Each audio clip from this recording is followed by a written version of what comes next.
Hi, thanks for joining us today on Statesman.com. My name is Danny Davis. This is Rick Cantu.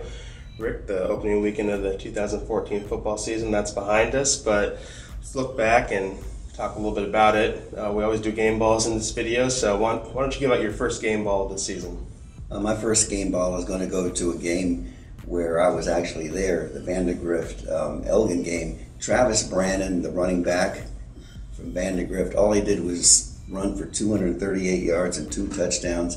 And late in the third quarter, he catches a 75-yard touchdown pass for another touchdown. So for a kid that only averaged 80 yards a game last year, Travis Brannon is going to have a heck of a year.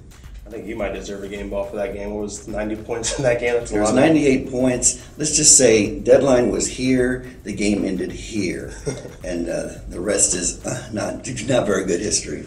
My game ball is going to go out to San Marcos, junior quarterback David Hamilton. People have probably heard his name mentioned because of the way that he plays baseball. Great shortstop out there, but he's kind of a good quarterback too. First started at the quarterback position. He was a wide receiver last year, 387 rushing yards, 6 touchdowns. San Marcos beat San Antonio East Central 59-56, and he also had a 33-yard touchdown pass. So in case people thought he couldn't throw it, well, he showed off his arm too. But those legs, almost 400 yards. That's a pretty impressive first game. Let's see where he goes from here. We learned a lot this past weekend. What was one thing that kind of stuck out to you? One thing that stood out, Danny, was that Cedar Ridge continues to roll. 8-4 last year, just their second year of varsity. They come up and beat New Braunfels Canyon 34-0, and it wasn't even that close. It was a wide margin at halftime. I just think that Cedar Ridge with Todd Ford, calling the shots, they're going to be good forever and a day. Cedar Ridge was one of those teams. We had a preseason power poll, which kind of rolled out before the season started. They weren't ranked, and a lot of people are like, why weren't they ranked? And one thing I learned is it's going to be tough to pick some games this year. We had 10 teams ranked in our preseason power poll. 7 teams lost their week 1 game.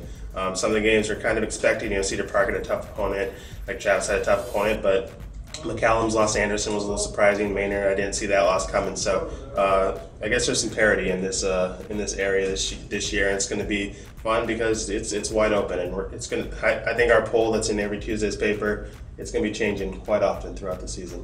Well, when you're batting 300, that's good in baseball, but not good in the prediction business. Not good for what we're doing. You know what they say? The best improvement is between week 1 and week 2. I guarantee you our predictions are going to be better in week 2 because we found out where everybody stands in week 1. And they can't get much lower. They can't get any lower. Thanks for joining us today. We'll be back on Thursday with Tony to talk about 4 of the area's week 2 games.